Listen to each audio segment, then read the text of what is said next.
إلهي يا ودود عفو بلن قلباتችን ይጽዳ ምህረትህን አድለን በተከበረው ወርህ አዝነህ ተቀበለን ኢላሂ ተቀበለን ተቀበለን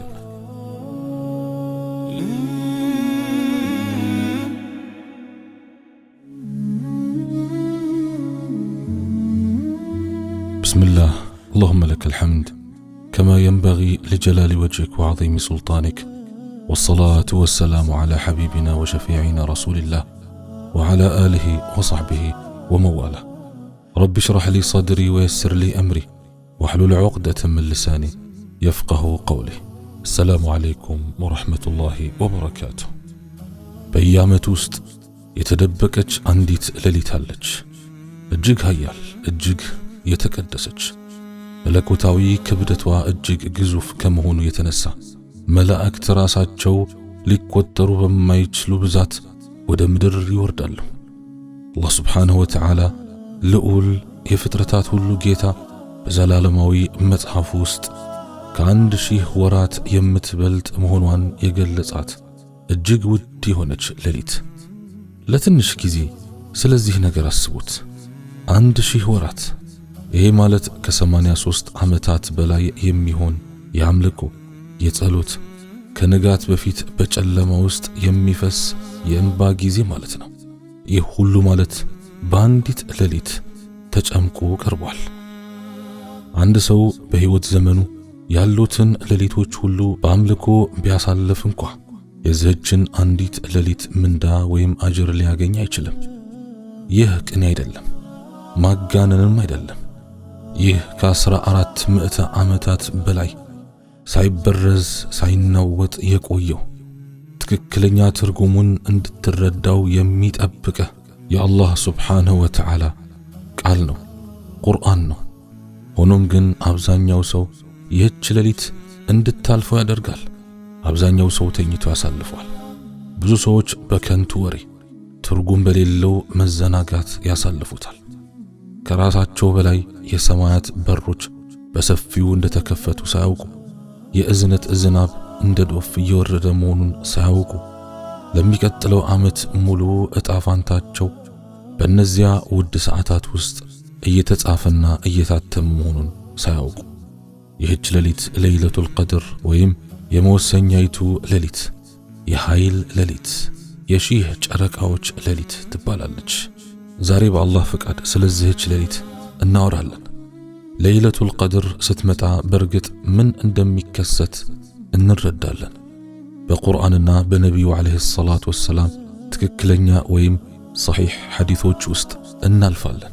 እንዲሁም በብዙ መድረኮች ያልተነሱ አንዳንድ ዕውቀቶችን እንቀስማለን ብኢዝኒላህ። ምክንያቱም ይህ ስለ አንድ ልዩ ሌሊት የሚነገር ተራ ታሪክ ብቻ አይደለም።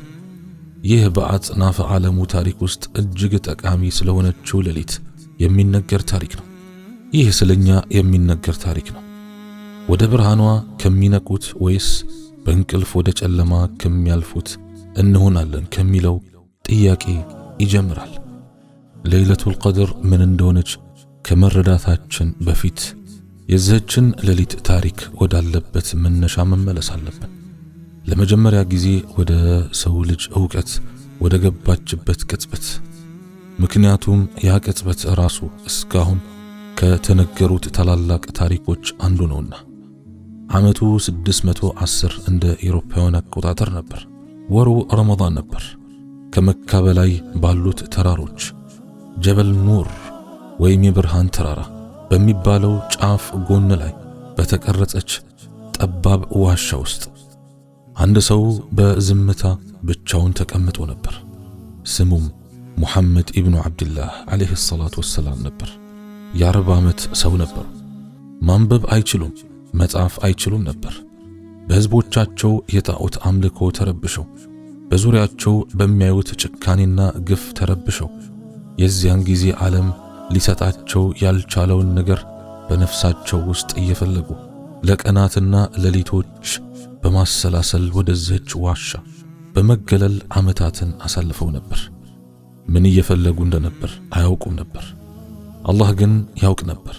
እናም አላህ ስብሓንሁ ወተዓላ አስቀድሞ መልሱን አዘጋጅቶ ነበር። በዚያች ሌሊት የዋሻው ጸጥታ በእቅፉ አቅፎ በያዛቸው ጊዜ በአየሩ ላይ የሆነ ነገር ተለወጠ።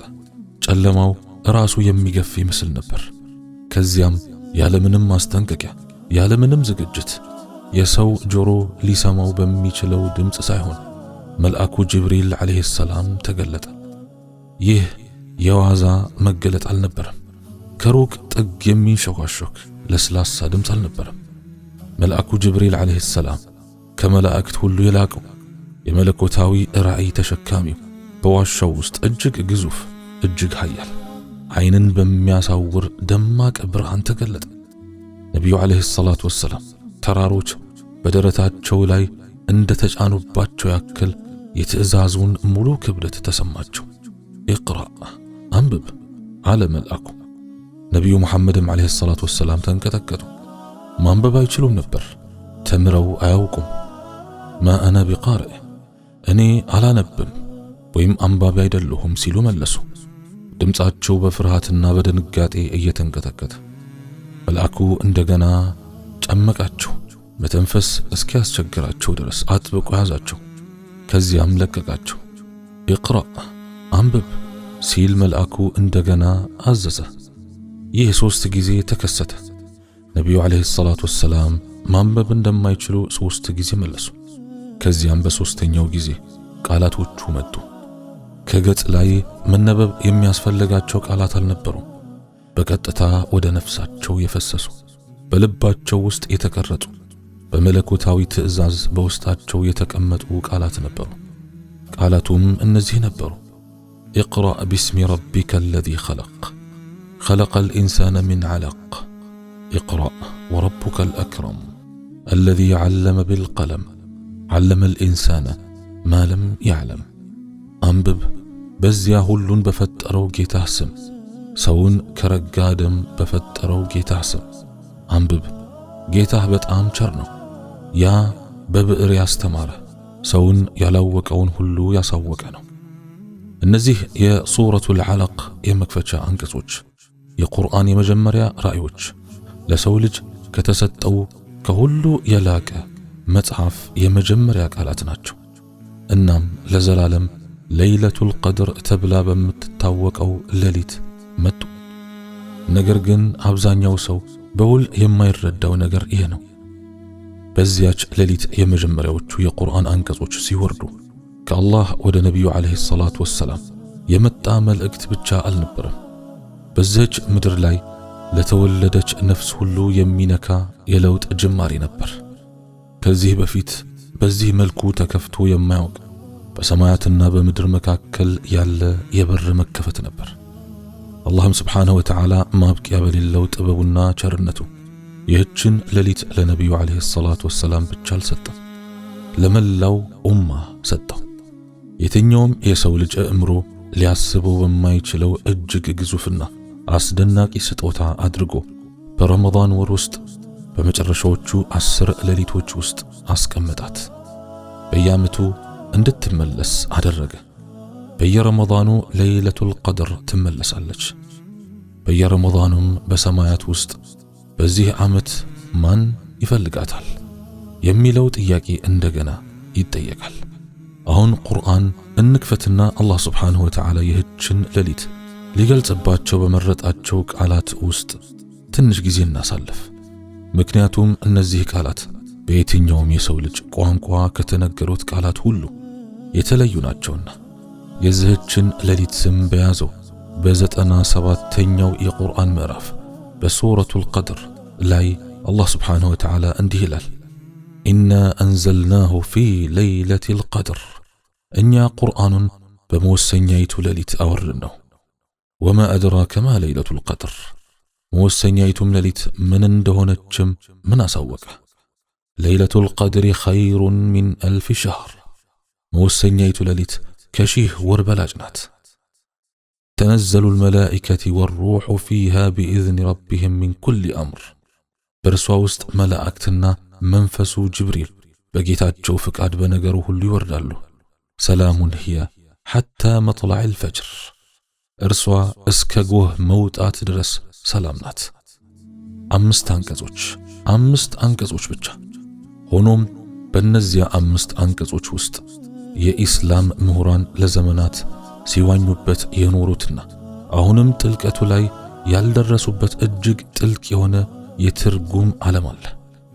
እነዚህን አንቀጾች በቀስታ አንድ በአንድ እንውሰዳቸውና ከፊታችን እንዲከፈቱ እንፍቀድላቸው። እኛ ቁርአኑን በመወሰኛይቱ ሌሊት አወረድነው። ኢና አንዘልናሁ ፊ ለይለቱል ቀድር። እዚህ ጋር መረዳት ያለብን የመጀመሪያው ነገር እኛ የሚለውን ቃል ነው። ይህ አላህ ስብሓነሁ ወተዓላ ስለ ራሱ በግርማና በኃያልነት ከፍታ ስም ሲናገር ነው። ይህ የአጽናፈ ዓለሙ ጌታ ለዚህ አባባል ልዩ ትኩረት ሲስብ ነው። እንዲህ እያለ ነው፣ ትኩረት ስጡ፣ ቀጥሎ የሚመጣው ነገር ከፍተኛ ጠቀሜታ ያለው ነገር ነው። እርሱን ሲል ምንድን ነው? እዚህ ጋር እርሱን የሚለው ቃል ቁርአንን ያመለክታል። በለይለቱል ቀድር ቁርአን ወረደ። አሁን የተፍሲር ሊቃውንት ይህንን በጥልቅ አብራርተውታል። ቁርአን በመጀመሪያ በዚህች አንዲት ሌሊት ሙሉ በሙሉ ከተጠበቀው ሰሌዳ ወይም አልለውሐል መሕፉዝ ወደ ታችኛው ሰማይ በይቱል ዒዛ ወይም የክብር ቤት ወረደ። ከዚያ በመቀጠል ለነቢዩ ሙሐመድ ዓለይሂ ሰላቱ ወሰላም እንዲያውቁት ክስተቶችና ፍላጎቶች ቀስ በቀስ በ23 ዓመታት ውስጥ ተወረደ። ስለዚህ ለይለቱል ቀድር ከሱረቱል ፋቲሓ መክፈቻ ጀምሮ እስከ ሱረቱን ናስ መዝጊያ ድረስ ያለው ሙሉ ቁርአን ከተጠበቀው ሰሌዳ ወደዚህች ዓለም ሰማይ የመጣበት ሌሊት ነበረች። ይህች ሌሊት ቁርአን ለሰው ልጅ እንዲደርስ ያደረገች ሌሊት ናት። ያለ ለይለቱል ቀድር እኛ በምናውቀው ዓለም ውስጥ ቁርአን አይኖርም ነበር። ያለ ለይለቱል ቀድር ምንም መመሪያ፣ ምንም ብርሃን፣ ምንም መንገድ አይኖርም። በሰው ልጅ ታሪክ ውስጥ እጅግ ጠቃሚዋ ሌሊት የሆነችው ለዚህ ነው። መወሰኛይቱም ሌሊት ምን እንደሆነች ምን አሳወቀህ ይላል። ወማ አድራከ ማ ለይለቱል ቀድር። ይህ ከአላህ የመጣ ንግግራዊ ጥያቄ ሲሆን በአረብኛ ቋንቋ ውስጥ ካሉት እጅግ ኃያል የንግግር ቅርጾች አንዱ ነው። አላህ ይህን ጥያቄ ሲጠይቅ እንዲህ ማለቱ ነው፣ ይህች ሌሊት እጅግ አስደናቂ ከተለመደው የሰው ልጅ የመረዳት አቅም በላይ ከመሆኗ የተነሳ እጅግ የተማሩና አስተዋይ የሆኑ ሰዎች እንኳን ያለ መለኮታዊ ማብራሪያ ታላቅነቷን ሙሉ በሙሉ ሊገነዘቡ አይችሉም። ልክ አላህ ስብሓነሁ ወተዓላ በሌላ አገላለጥ ከምን ጋር እየተገናኘህ እንደሆነ ገብቶሃል፣ የዚህችን ሌሊት ታላቅነት ተረድተሃል የሚል ይመስላል። እናም በሚቀጥለው አንቀጽ ላይ የራሱን ጥያቄ ይመልሳል። መወሰኛይቱ ሌሊት ከ1000 ወር በላጭ ናት። 1000 ወራት። ሊቃውንቱ ይህ ቁጥር በዘፈቀድ የተመረጠ አይደለም ይላሉ። በኢማሙ ማሊክና በሌሎችም የተዘገበ አንድ ሐዲስ አለ። ነቢዩ ዓለይሂ ሰላቱ ወሰላም ከሳቸው ኡማ በፊት የነበሩትን ሰዎች የህይወት ዘመን ታይቷቸው አዝነው ነበር። የቀድሞ ትውልድ ሰዎች ለብዙ መቶ ዓመታት እንዲኖሩ ተመልክተዋል። ነቢያት ለ700፣ 800፣ 900 ዓመታት ኖረዋል። ከክፍለ ዘመን እስከ ክፍለ ዘመን የአምልኮ ተግባራትን ለመሰብሰብ፣ ለመጸለይ፣ ለመጾምና ምጽዋት ለመስጠት የሚያስችል ረጅም የህይወት ዘመን ነበራቸው። የራሳቸው ኡማ ግን ሲነጻጸር አጭር ህይወት ይኖራቸዋል። 60፣ 70 ምናልባትም ቢበዛ እስከ 80 ዓመታት። ታዲያ ብዙ ዓመታት ከነበሯቸው ሰዎች ጋር በምግባር እንዴት ሊወዳደሩ ይችላሉ? ስለዚህ አላህ ስብሓነሁ ወተዓላ በቸርነቱ ለዚህ ኡማ ከዚህ በፊት የነበረ የትኛውም ኡማ በተመሳሳይ መልኩ አግኝቶት የማያውቀውን ስጦታ ሰጠው። አላህ ስብሓነሁ ወተዓላ በየዓመቱ አንድ ሰው ከ83 ዓመታት በላይ ሊያከናውነው ከሚችለው አምልኮ ሁሉ የሚበልጥ ምንዳ ያላት አንዲት ሌሊት ሰጣቸው። በመሰረቱ ለይለቱል ቀድርን ለሚያገኝ እያንዳንዱ ሙስሊም በአንድ ሌሊት የተጨመቀ የሁለተኛ የህይወት ዘመን ምንዳን ሰጠው። የዚህን ስጦታ ቸርነት በበቂ ሁኔታ ሊገልጽ የሚችል ቃል በየትኛውም ቋንቋ የለም። አጂብ! አስባችሁታል? በየዓመቱ አላህ ስብሓነሁ ወተዓላ ይህችን ሌሊት ከወፈቀን እኮ በየዓመቱ የ83 ዓመታት የሚያህል አጅርን ነው የሚያስገኝልን። ሱብሃንአላህ። አሁን ልብን ወደሚያንቀጠቅጠው አንቀጽ እንመጣለን። በእርሷ ውስጥ መላእክትና መንፈሱ ወይም ጅብሪል በጌታቸው ፈቃድ በነገሩ ሁሉ ይወርዳሉ። መላእክት ይወርዳሉ። የሰው ልጅ ምናባችን በሚችለው ልክ ይህ ማለት ምን ማለት እንደሆነ በአይነ ህሊናችን ለመሳልን ሞክር። የሐዲስና የተፍሲር ሊቃውንት መላእክቱ እጅግ ብዙ ከመሆናቸው የተነሳ ሰማያት ራሳቸው በክብደታቸው ያቃስታሉ ይሉናል። በሰሒሕ ቡኻሪ እና በሰሒሕ ሙስሊም በተዘገበው ትክክለኛ ሐዲስ ነቢዩ ዓለይሂ ሰላቱ ወሰላም በሰባተኛው ሰማይ ላይ ስላለው የካዕባ አምሳያ ስለሆነው ስለ አልበይቱል ማዕሙር ነግረውናል። በየቀኑ 70,000 መላእክት ለአምልኮ ወደዚያ እንደሚገቡና ዳግም እንደማይመለሱ ነግረውናል። 70,000 መላእክት በየቀኑ ይህን ቤት ይሞላሉ። እናም ሁል ጊዜ ከኋላቸው የሚጠብቁ ሌሎች 70,000 ስላሉ እንደገና እዚያ አይታዩም። አሁን አስቡት፣ በየቀኑ 70,000 አዳዲስ መላእክት በሰባተኛው ሰማይ ወዳለው አንድ ቤት ከገቡ እና እነሱን ለመተካት ሁል ጊዜ አዳዲስ መላእክት ስላሉ ጉብኝታቸውን ፈጽሞ የማይደግሙ ከሆነ በድምሩ ስንት መላእክት ሊኖሩ ይችላሉ? አእምሮ ሊቆጥራቸው አይችልም። አጂብ ምናብ መጨረሻቸው ላይ ሊደርስ አይችልም። እናም በለይለቱል ቀድር ላይ ሁሉም ወደ ታች ይወርዳሉ። በድሮ የተፍሲር ስብስቦች ውስጥ ተመዝግቦ የሚገኘው ከኢብኑ ዓባስ ረዲየላሁ ዐንሁ የተላለፈው ዘገባ እንደሚያስረዳው በለይለቱል ቀድር ምድር ራሷ በመላእክት ትሞላለች። በመካከላቸው ምንም ክፍተት እስኪጠፋ ድረስ ተጨናንቀው ይሞላሉ። አላህ ስብሓንሁ ወተዓላ በሚወሳበት ቤት ሁሉ፣ አማኞች በተሰበሰቡበት መስጊድ ሁሉ፣ በዚያች የተቀደሰች ሌሊት ወደ ጌታው በዞረ ልብ ሁሉ ላይ መላእክት በውስጡ በዙሪያው በላዩ ላይ ይቆማሉ። በክንፎቻቸውም ተጠግተው ያቅፉታል። መላእክቱ በለይለቱል ቀድር ከርቀት ሆነው የሚታዘቡ ብቻ አይደሉም። ለአማኞች ሰላምታ ወይም ሰላም ለማለት ይመጣሉ። አምልኮቻቸውን ለመመስከር ይመጣሉ። የአላህን ስብሓንሁ ወተዓላ እዝነት ተሸክመው እንደ ዝናብ በምድር ላይ ሊያከፋፍሉ ይመጣሉ። እናም በአንቀጹ ውስጥ የተጠቀሰው መንፈሱ ወይም ሩህ እርሱ ራሱ ጅብሪል ዓለይሂ ሰላም ነው። ከተፈጠሩት ፍጥረታት ሁሉ ታላቅ የሆነው የመጀመሪያውን የቁርአን ቃል ከከፍተኛው ሰማይ ወደ ሒራ ዋሻ የተሸከመው በእውነተኛው ቅርጹ ሲታይ ክንፎቹ ከምስራቅ እስከ ምዕራብ የሚሸፍኑት ከሱ በፊት ተራሮች እንኳን በፍርሃት የሚንበረከኩለት ጅብሪል ዓለይሂ ሰላም በለይለቱል ቀድር ይወርዳል። ለመጪው ዓመት የአላህን ውሳኔዎች ተሸክሞ ከመላእክት ጋር ወደ ምድር ይወርዳል። ለነቢዩ መሐመድ ዓለይሂ ሰላቱ ወሰላም በተገለጠበትና ዓለምን ለዘላለም በቀየረበት በዚያች የመጀመሪያ ሌሊት እንደተገኘው ሁሉ በዚህ ዓለም ውስጥ ይገኛል። ነቢዩ መሐመድ ዓለይሂ ሰላቱ ወሰላም በሙስነድ አሕመድ ውስጥ በተጠቀሰውና በሐዲስ ሊቃውንት በተረጋገጠው ትክክለኛ ሐዲስ እንደነገሩን ጅብሪል ዓለይሂ ሰላም በለይለቱል ቀድር በሰላት ላይ የቆመን አማኝ ሲያልፍ ሰላምታ ይሰጠዋል። እናም የነቁት የሚጸልዩት ይህችን ሌሊት ያላባከኑት በእነዚያ ጊዜያት ውስጥ አንድ ነገር ይሰማቸዋል። በሌላ በማንኛውም የዓመቱ ሌሊት ሊያገኙት የማይችሉትን ጸጥታ፣ ሰላም፣ ወደ አላህ ስብሓንሁ ወተዓላ መቅረብን ይሰማቸዋል። ይህ ምናባዊ ፈጠራ አይደለም፣ ከዐይን የተሰወረ ነገር ግን በነፍስ የሚሰማ ከላያቸውና በዙሪያቸው እየተከናወነ ያለ እውነታ ውጤት ነው። ሰላሙን ሂየ ሐታ መጥላዕል ፈጅር፣ እርሷ እስከ ጎህ መውጣት ድረስ ሰላም ናት።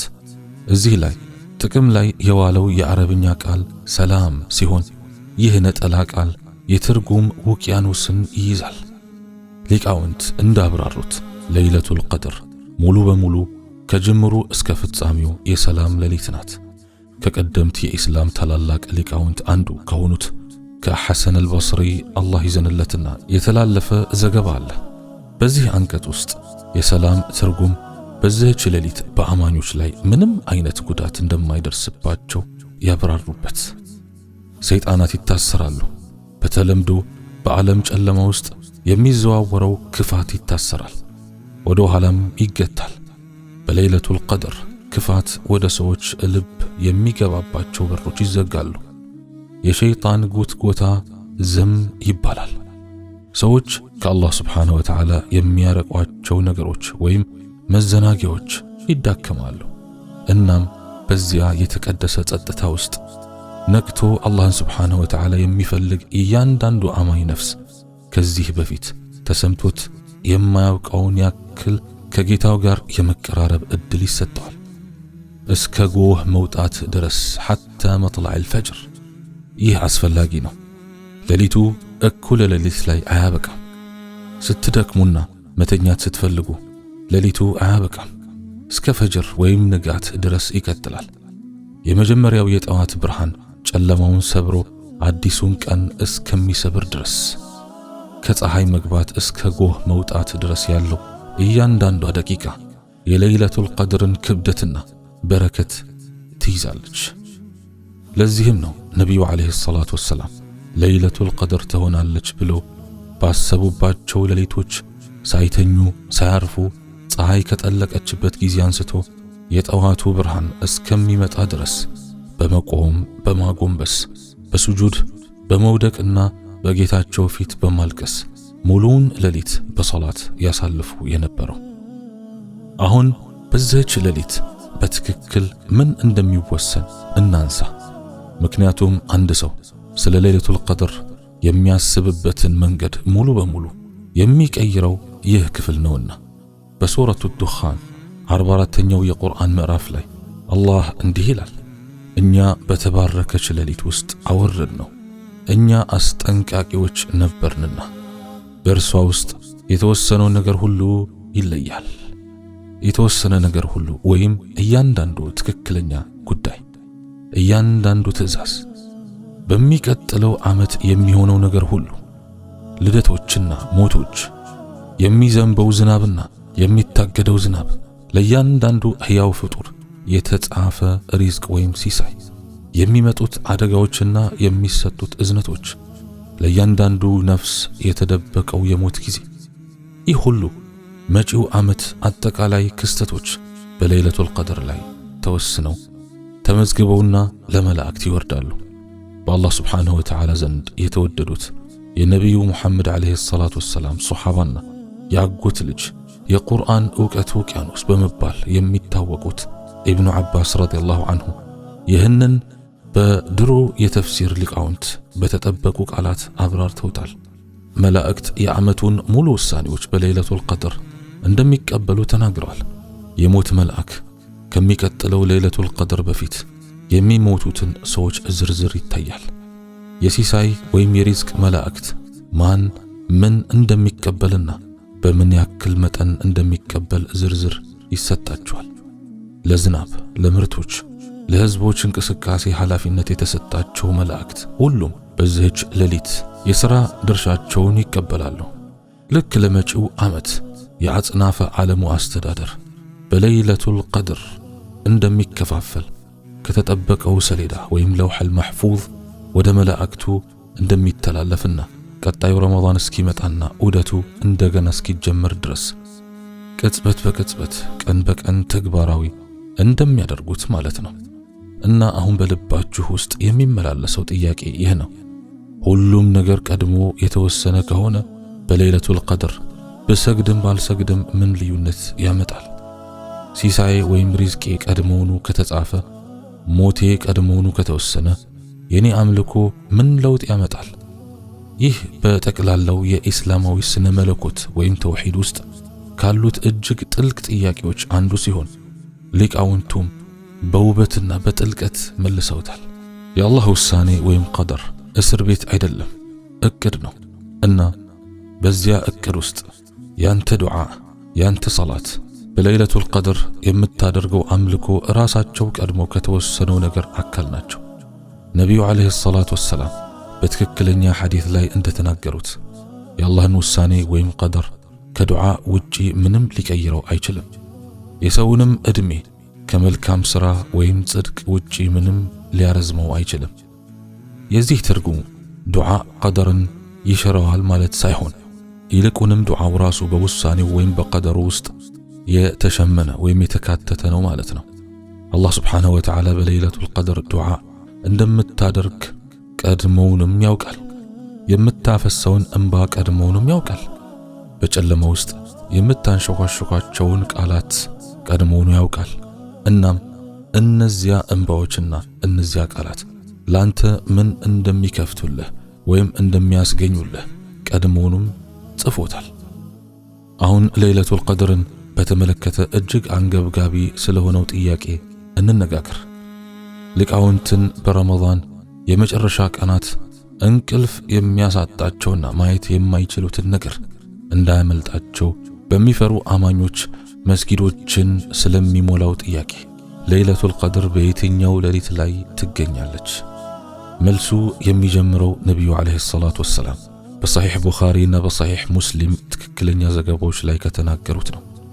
እርሳቸውም ለይለቱል ቀድርን በረመዳን የመጨረሻዎቹ 10 ሌሊቶች ውስጥ ባሉት ጎዶሎ ወይም ዊትር ሌሊቶች ፈልጓት ብለዋል። ይህ ማለት የረመዳን 21ኛ፣ 23ኛ፣ 25ኛ፣ 27ኛና 29ኛ ሌሊቶች ማለት ነው።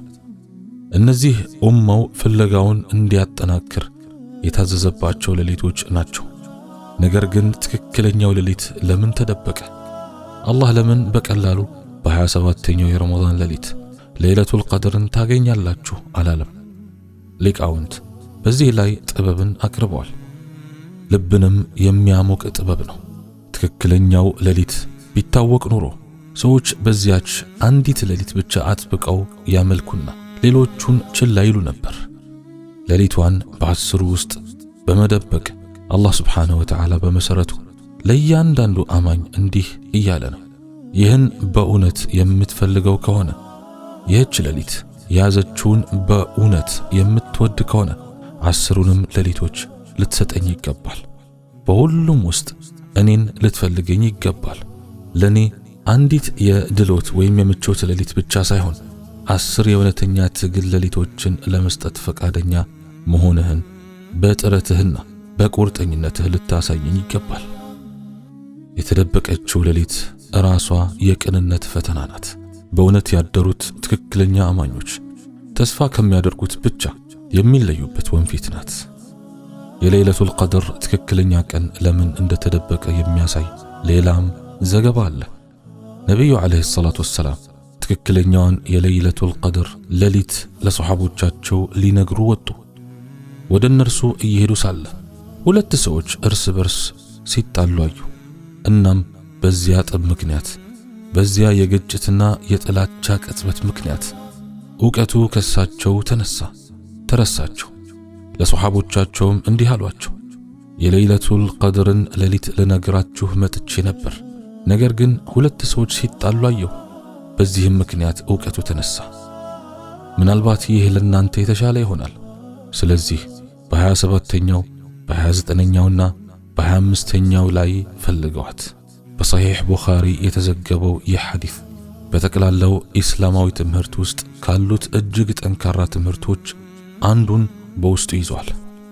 በአማኞች መካከል የሚፈጠር ግጭት፣ ንዴት፣ ጸብ፣ እነዚህ ነገሮች የአላህ ስብሓንሁ ወተዓላ በረከቶች ያባራሉ፣ የእዝነትን በሮች ይዘጋሉ። ነቢዩ ዓለይሂ ሰላቱ ወሰላም እንኳን የዓመቱን እጅግ የተቀደሰች ሌሊት በተመለከተ በጣም ውድ የሆነውን ዕውቀት ተሸክመው በሁለት በሚጣሉ ሰዎች በተፈጠረው እንቅፋት ምክንያት ለሕዝባቸው ሊያደርሱት አልቻሉም። ይህ ወደ መጨረሻዎቹ 10 ሌሊቶች ስንገባ ስለ ልባችን ሁኔታ ምን ይነግረናል? ይህ የሌሊቶች ሌሊት ከመድረሷ በፊት ከወንድሞቻችንና እህቶቻችን ጋር ሰላም መፍጠር፣ ደረታችንን ከቂምና ከጥላቻ ማጽዳት ምን ያክል አጣዳፊ እንደሆነ ይነግረናል። ከጎዶሎ ወይም ዊትር ሌሊቶች መካከል ምሁራንና ዘጋቢዎች ከሌላው በበለጠ የጠቆሙባት አንዲት ሌሊት አለች። የረመዳን 27ኛዋ ሌሊት። ኡበይ ኢብኑ ከዕብ ረዲየላሁ ዐንሁ ከነቢዩ ዓለይሂ ሰላቱ ወሰላም ታላላቅ ሰሓቦች አንዱ የሆኑት የቁርአን አነባበብ ወይም ቂራአት ሊቅ የነበሩት የቁርአን ዕውቀታቸው እጅግ ጥልቅ ከመሆኑ የተነሳ ነቢዩ ዓለይሂ ሰላቱ ወሰላም ራሳቸው ሶሐቦቻቸው አነባበብን ከርሳቸው እንዲማሩ ይነግሯቸው የነበሩት ሰው ናቸው።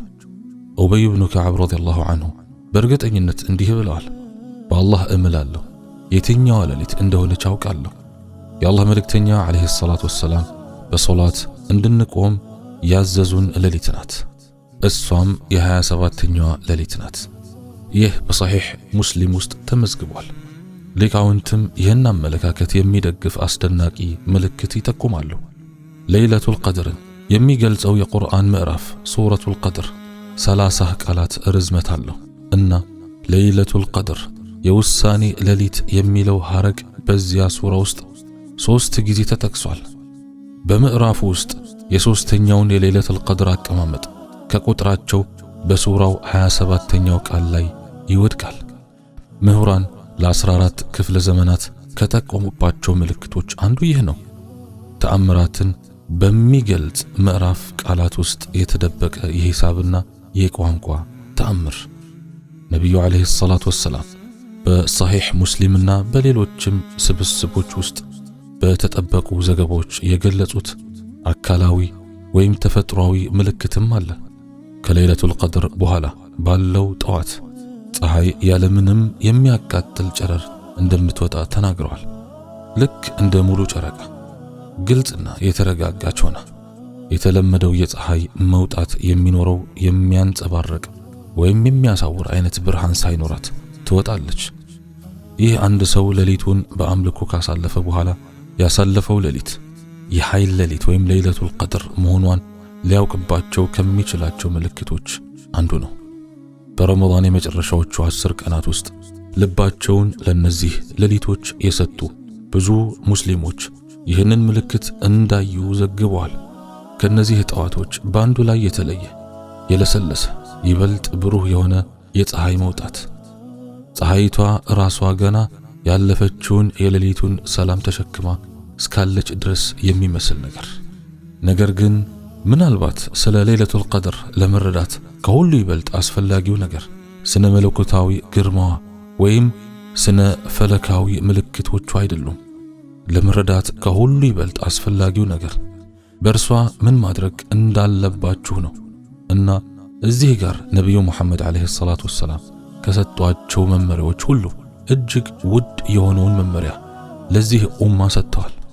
እናታችን ዓኢሻ ረዲየላሁ ዐንሃ የነቢዩ ዓለይሂ ሰላቱ ወሰላም ተወዳጅ ሚስት፣ የእርሳቸውን የግል ሕይወት ከማንም በላይ በጥልቀት የምታውቀው ሴት፣ የሐዲስ ዕውቀቷ የትውልዶችን ግንዛቤ የቀረጸችው ምሁር አንድ ቀን ወደ እርሳቸው ሄዳ ላለፉት 1400 ክፍለ ዘመናት እያንዳንዱ ሙስሊም ስለጠየቀችው አመስጋኝ የሆነበትን ጥያቄ ጠየቀቻቸው።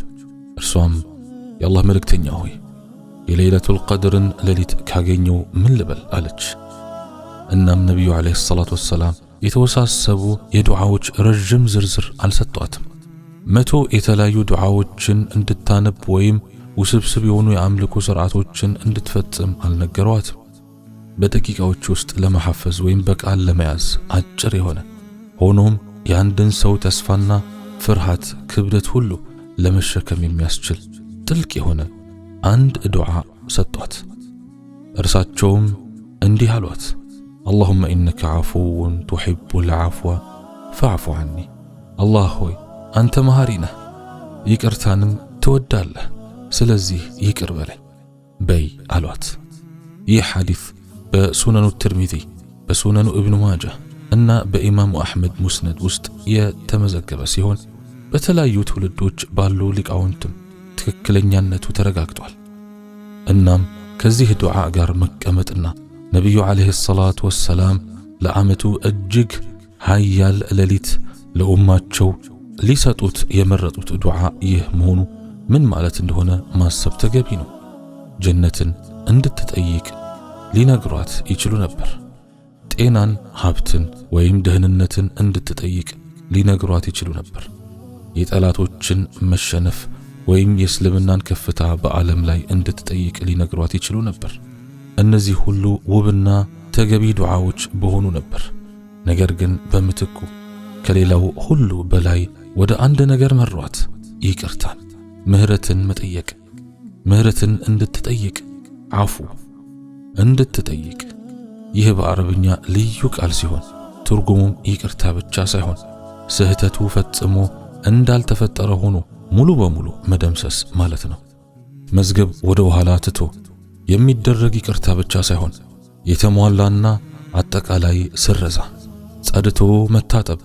ከምንም ነገር በላይ ለምን ይህ ተመረጠ? ምክንያቱም የኢስላም ሊቃውንት የሁሉም ነገር መሰረት የአንድ ሰው ከአላህ Subhanahu Wa Ta'ala ጋር ያለው ግንኙነት ሁኔታ ነው ብለው ሁሉ ጊዜ ያስተምራሉና ያ ግንኙነት በኃጢአት በቸልተኝነት ለዓመታት ባጠረ ተግባርና ወደ ኋላ በማፈግፈግ የተጫነ ከሆነ ምንም ያህል የዱንያዊ ወይም የዚህ ዓለም በረከት በነፍስ ላይ ለደረሰው ጉዳት ካሳ ሊሆን አይችልም። ነገር ግን አንድ ሰው በለይለቱል ቀድር ላይ ቆሞ ከአላህ Subhanahu Wa Ta'ala አፉ ወይም ሙሉ ምህረት ከተሰጠው፣ በእውነት ሙሉ በሙሉ ይቅርታ ከተደረገለት፣ በተወለደበት ቀን እንደነበረው ንጹህ ሆኖ በታጠበ ሰሌዳ ወደሚቀጥለው ዓመት ይገባሉ። ተሸክመውት ከነበረው ሸክም ነፃ በወጣ ልብ ቅለት ወደፊት ለፊት ይራመዳሉ። አሁን ነብዩ አለይሂ ሰላቱ ወሰላም ራሳቸው እነዚህን ሌሊቶች እንዴት እንዳሳለፉ እናውራ። ምክንያቱም የእርሳቸው አርአያነት ለኛ ያለን ታላቁ መመሪያ ነውና።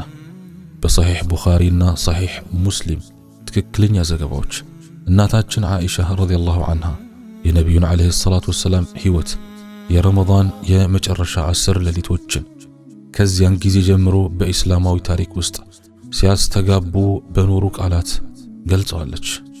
እርሷም እንዲህ አለች። የረመዳን የመጨረሻዎቹ 10 ቀናት ሲገቡ የአላህ መልእክተኛ አለይሂ ሰላቱ ወሰላም የወገብ ልብሳቸውን ወይም ቀበቷቸውን አጥብቀው ያስሩ ነበር። ሌሊቱን ሙሉ ነቅተው ያሳልፋሉ።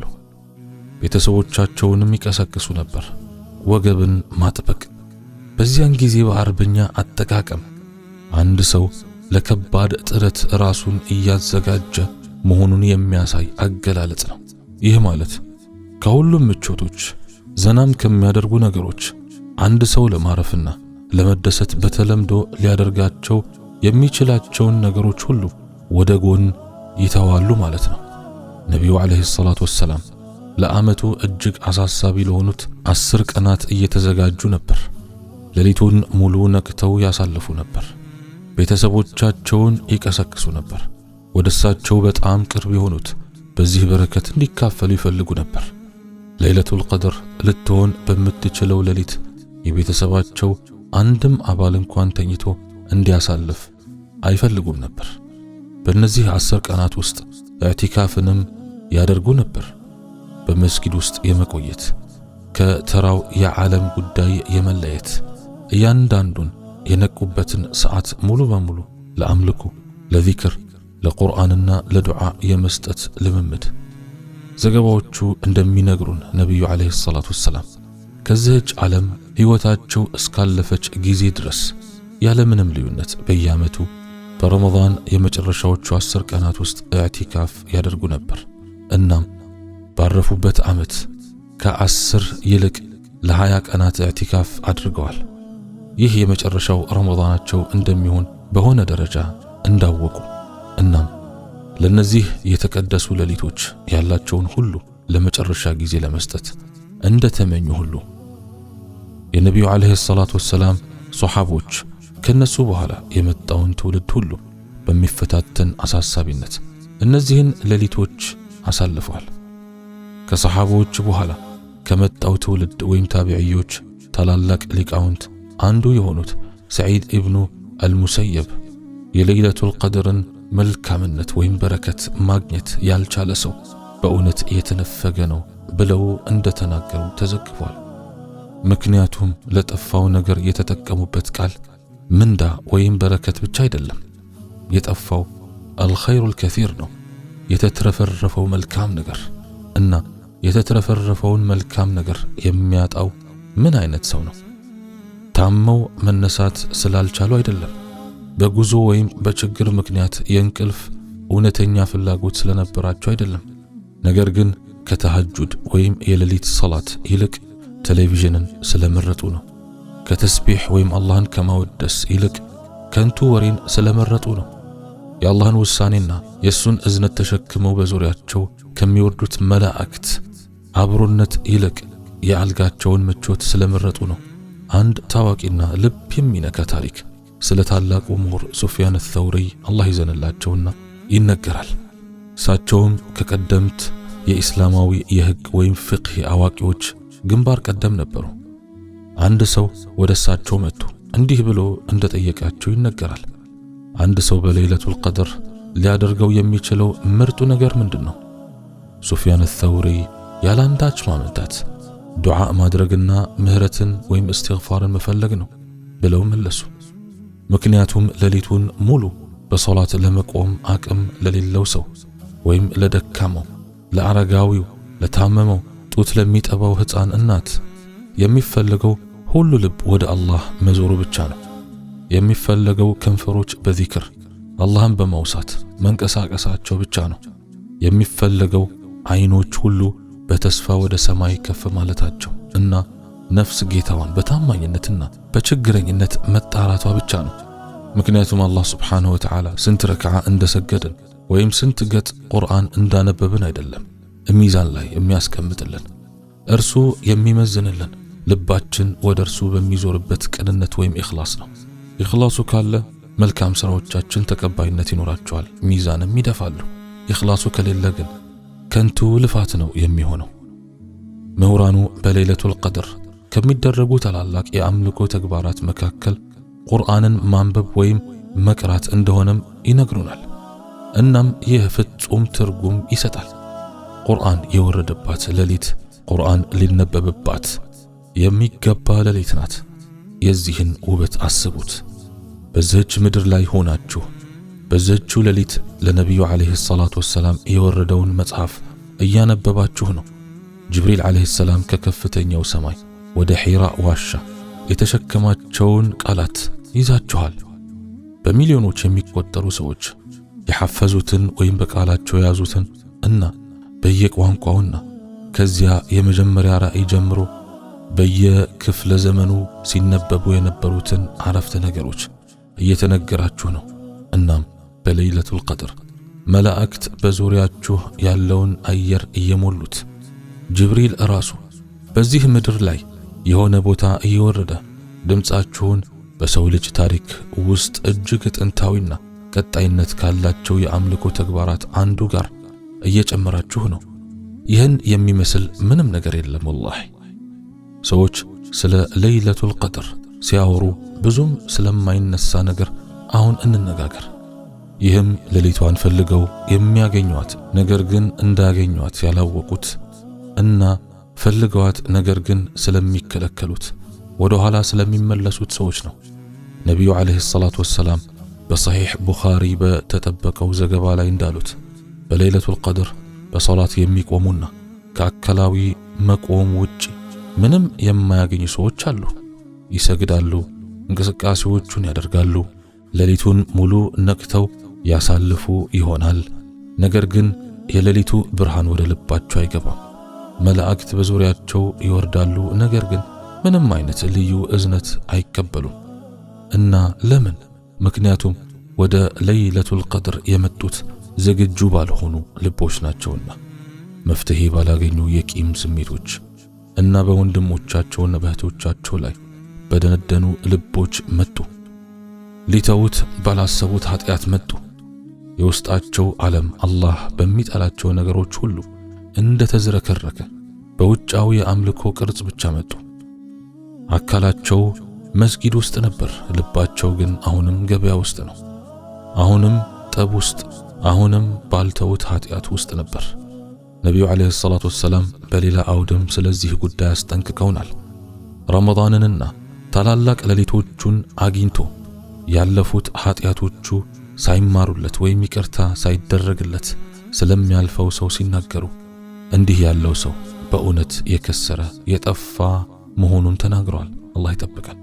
ለእነዚህ አይነቱም ሰው ይዋረዱ ብለው ዱዓ አድርገዋል። ይህም ከጭካኔ የተነሳ ሳይሆን ለኡማቸው ወይም ለህዝባቸው ካላቸው ጥልቅ ፍቅር የተነሳ ነው። ምክንያቱም እየባከነ ያለው ወርቃማ እድል ያውቁ ነበርና። በእነዚያ ሌሊቶች ውስጥ ምን እንደሚገኝ ያውቁ ነበር። አይኖቻቸውን ጨፍነው በግድ የለሽነት በሚያልፉት ሰዎች ፊት የተቀመጠውን ሀብት ያውቁ ነበር። ለሌሊቱል ቀድር የሚደረግ ዝግጅት ራሱ የአምልኮ ተግባር ነው። ሌሊቷ ከመድረሷ በፊት ተውበት ወይም ንስሐ ማድረግ፣ ከሌሎች ሰዎች ጋር ያለን ግጭት መፍታት፣ ልብን ከምቀኝነት ከእብሪትና ከቂም ማጽዳት። የመጨረሻዎቹ 10 ሌሊቶች ከመድረሳቸው በፊት ባሉት ቀናት ውስጥ ለመዝናኛና ለትኩረት አሰናካይ ነገሮች የሚጠፋውን ጊዜ መቀነስ፣ ቁርአንን በብዛት ማንበብ፣ አብዝቶ መስገድ፣ ብዙ ምጽዋት ወይም ሰደቃ መስጠት። እነዚህ ድርጊቶች ሌሊቷን ስለሚያስገኙ ሳይሆን የልብን ማሰሮ ሌሊቷ የያዘችውን በረከት ለመቀበል ዝግጁ ስለሚያደርጉት ነው። ሌሊቷ ራሷ ከአላህ ስብሓንሁ ወተዓላ የተሰጠች ስጦታ ናት። ነገር ግን እንደ ሁሉም ስጦታዎች እርሷን ለመቀበል ክፍት የሆነ እጅ ትፈልጋለች እንጂ ሌሎች ነገሮችን አጥብቆ የጨበጠ ወይም የተዘጋ እጅን አይደለም። አሁን ሌሊቱል ቀድር ለአማኝ ምን ማለት እንደሆነች ከስነ መለኮታዊ ማቀፉና ከምሁራን ውይይቶች ባሻገርና በዚህች ሌሊት በህይወት መኖርና አላህን መፈለግ ማለት ምን ማለት እንደሆነ ወደ ግላዊ የቅርቡና የነፍስ ደረጃ እውነታ በጥልቀት እንግባ። ለጥቂት ጊዜ በሰላት ላይ እንደቆማችሁ አስቡት። መስጊዱ በዙሪያችሁ ጸጥ ብሏል። ወይም ምናልባት ለዓመታት በማገልገል በለሰለሰ ሱጃዳ ላይ በክፍላችሁ ውስጥ ብቻችሁን ናችሁ። የተቀረው ዓለም ተኝቷል። ውጭ ያሉ መንገዶች ባዶ ናቸው። የቀኑ ጩኸት ጠፍቷል እና በሱ ምትክ የእናንተ የልብ ትርታ መስማት እስክትችሉ ድረስ ሙሉ የሆነ ዝምታ ሰፍኗል። ውዱእ አድርጋችኋል። እናም በአላህ ፊት ቆማችኋል። እጆቻችሁ ጆሮአችሁ ድረስ አንስታችሁ እንዲህ ትላላችሁ፣ አላሁ አክበር። አላህ ከሁሉ ታላቅ ነው። እናም በዚያ ቅጽበት ትጨነቁበት የነበረው ነገር ሁሉ፣ በቀኑ ውስጥ ይጫናችሁ የነበረው ነገር ሁሉ፣ የምትፈሩትና እርግጠኛ ያልሆናችሁበት ነገር ሁሉ፣ ሁሉም ከናንተ ወደ ኋላ ያፈገፍጋሉ። ምክንያቱም ሌሎች ነገሮች ሁሉ ትንንሽ ከሆኑበት ከአላህ ፊት ገብታችኋልና። ማንበብ ወይም መቅራት ትጀምራላችሁ። እናም የቁርአን ቃላት ከከንፈሮቻችሁ ሲወጡ በቃላችሁ ያጠናችኋቸው አንቀጾች በዙሪያችሁ ያለውን ዝምታ ሲሞሉ የሆነ ነገር መከሰት ይጀምራል። ልታብራሩት አትችሉም። በኋላ አንድ ሰው ምን እንደተፈጠረ ሲጠይቃችሁ በቃላት ልትገልጹት አትችሉም። ነገር ግን ወደ ደረታችሁ የሚመጣ ልስላሴ አለ፣ ሰላም አለ። ከዓይኖቻችሁ ጀርባ የሚገባ ሙቀት አለ። የመቀራረብ አብሮ የመሆን ብቻ የመሆን ስሜት አለ። የዚህ ጸጥታ የሰፈነበት ክፍል ጨለማ ውስጥ በዚህች ጸጥታ የሰፈነባት ሌሊት ውስጥ የሆነ ነገር ከናንተ ጋር አለ። ይልቁንም ብዙ ነገሮች እዚህ ከናንተ ጋር አሉ። ምክንያቱም መላእክት ወርደዋልና። እናም ከነሱ መካከል በእናንተ በኩል የሚያልፍ አለ። እሱ ሲያልፍ የአላህ ሰላም አብሮት ይመጣል። እናም አእምሮአችሁ ምን እየተፈጠረ እንዳለ ከመረዳቱ በፊት ልባችሁ ይሰማዋል። ታጎነብሳላችሁ፣ ግንባራችሁ መሬት ይነካል። እናም በዚያ ስጁድ ወይም ስግደት ውስጥ የሰው አካል ሊወስድ በሚችለው ዝቅተኛ ቦታ ላይ የነፍሳችሁን መገዛት በሚያንጸባርቀው በዚያ የአካላዊ መገዛት ቅጽበት ማልቀስ ትጀምራላችሁ። በትክክል ለምን እንደምታለቅሱ ላታውቁ ትችላላችሁ። እንባዎቹ ዝም ብለው ይመጣሉ።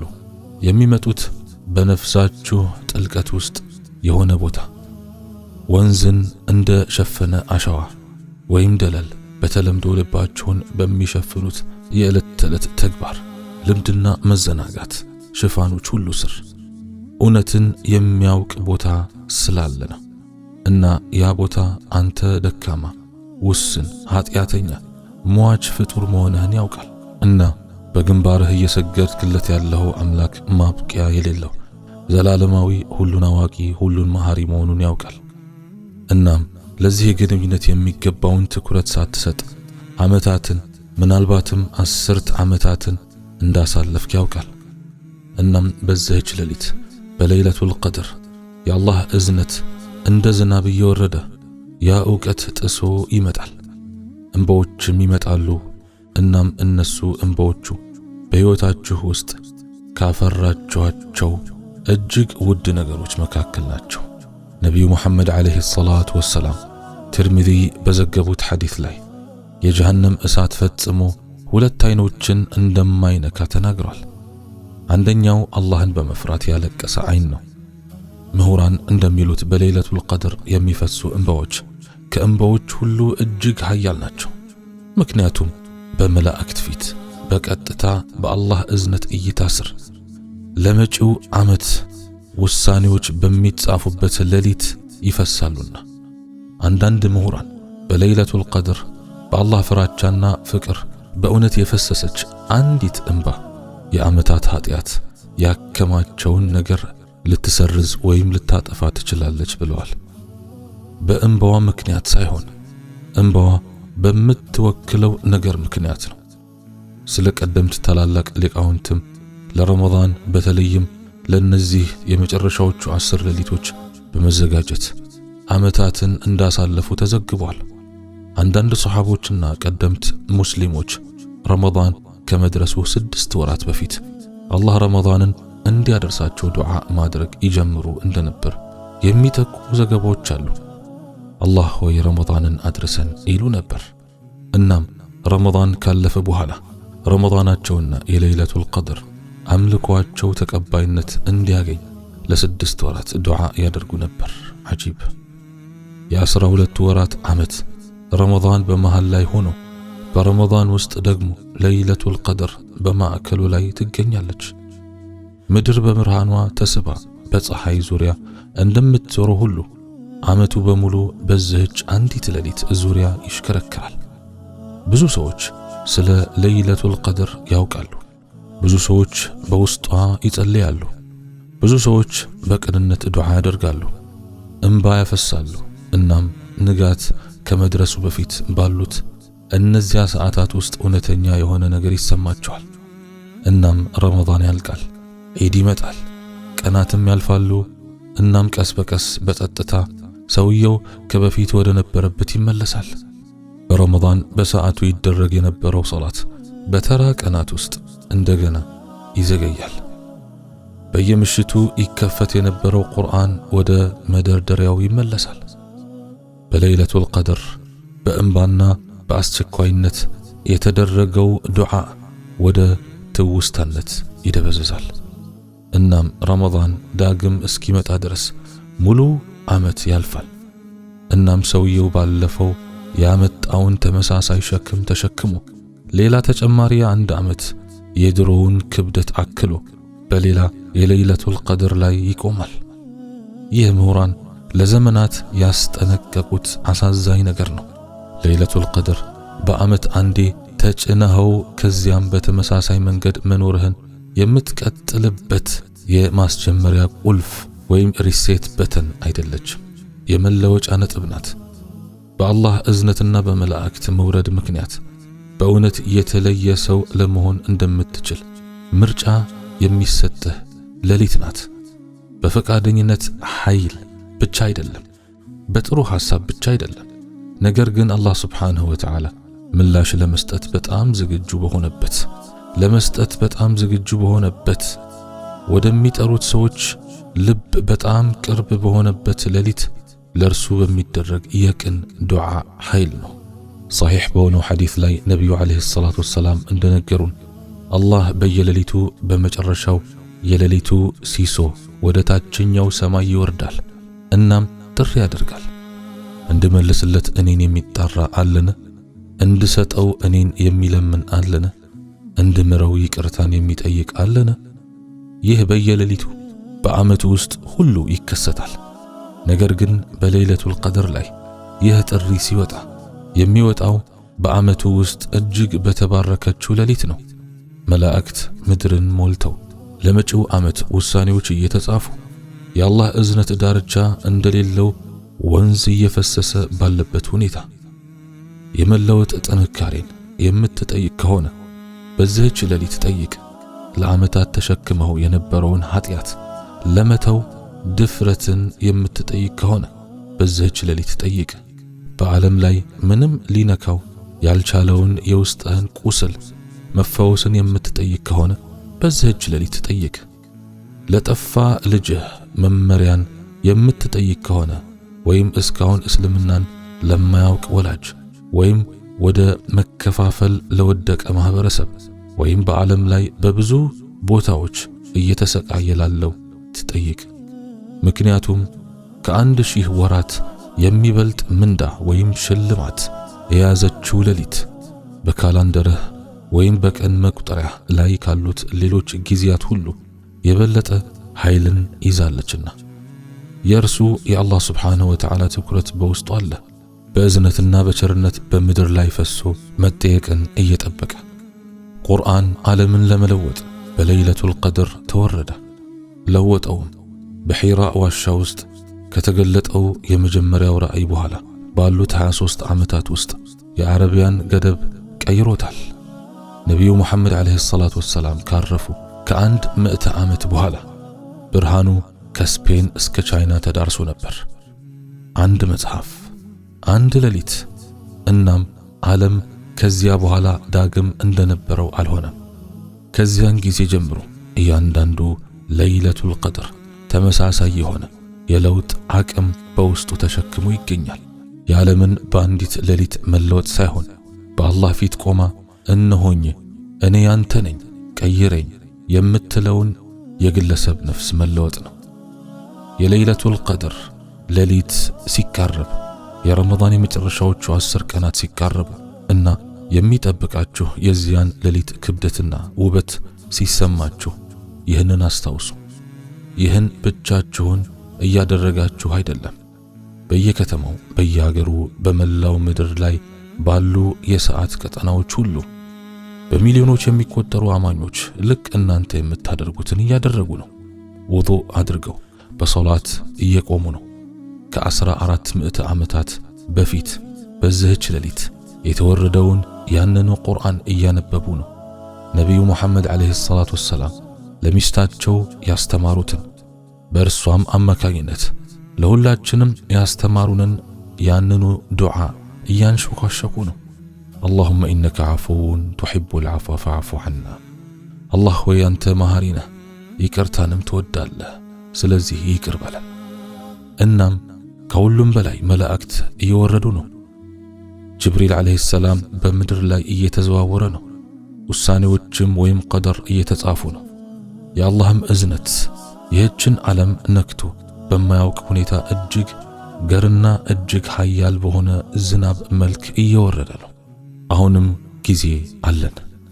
ረመዳን አሁንም በየዓመቱ ይመጣል። ለይለቱል ቀድር አሁንም በእነዚያ የመጨረሻ ሌሊቶች ውስጥ ተደብቃለች። አሁንም እንድትገኝ እየተጠበቀች ነው። የሰው ልጅ ነፍስ ሊያስፈልጋት የሚችለውን ነገር ሁሉ በውስጧ አሁንም ተሸክማለች። ነገር ግን እያንዳንዱ ሐቀኛ ልብ እንደሚያውቀው ጊዜ ዋስትና የለውም። ነቢዩ ሙሐመድ ዓለይሂ ሰላቱ ወሰላም ኡማቸው ከ5 ነገሮች በፊት 5 ነገሮችን እንዲጠቀም ወይም አጋጣሚውን እንዲጠቀም አስታውሰዋል። እርጅና ከመምጣቱ በፊት ወጣትነትን፣ ህመም ከመምጣቱ በፊት ጤናን፣ ድህነት ከመምጣቱ በፊት ሀብትን፣ ከመጠመድ በፊት ነፃ ጊዜን እና ሞት ከመምጣቱ በፊት ህይወት። ምን ያክል ተጨማሪ ረመዳኖች እንዳለን አናውቅ። የሞት መልአክ በተሸከመው ዝርዝር ላይ ስማችን ከመውጣቱ በፊት ስንት ተጨማሪ ለይለቱል ቀድሮች እንደሚመጡ አናውቅም። የዘንድሮው ለይለቱል ቀድር በህይወት ኖራችሁ የምትቆዩባት የመጨረሻዋ ትሁን አትሁን አታውቁም። ስለዚህ እንጠቀምባት። ባለን ነገር ሁሉ እንፈልጋት። አንዲት ሌሊት ብቻ ሳይሆን እነዚህን 10 ሌሊቶች ስጧት። የእዝነትን በር ከሚዘጉ ነገሮች ልባችሁን አጽዱ። ከመድረሳችሁ በፊት ተውበት ወይም ንስሐን አድርጉ። ይቅርታ እንድትጠይቁ የበደሏችሁን ሰዎች ይቅር በሉ። ቁርአንን ክፈቱና ቃላቶቹ እንዲሞሏችሁ አድርጉ። ከንጋት በፊት በጨለማ ውስጥ በአላህ ፊት ቆሙና የልባችሁን ቋንቋ በመጠቀም በፈለጋችሁት ቃል በዓይኖቻችሁ በሚመጣው እንባ ሁሉ አንሸኳሽኩለት። እናም የምትፈልጉትን ሁሉ ጠይቁት። ለራሳችሁ ብቻ ሳይሆን ለቤተሰቦቻችሁ፣ ለወላጆቻችሁ፣ ለልጆቻችሁ፣ ለማህበረሰባችሁ፣ በለይለቱል ቀድር ለሚወርደው እዝነት እጅግ ለተጠማው ለዚህ ኡማ። እናም ይህን በፍጹም እርግጠኝነት እወቁ።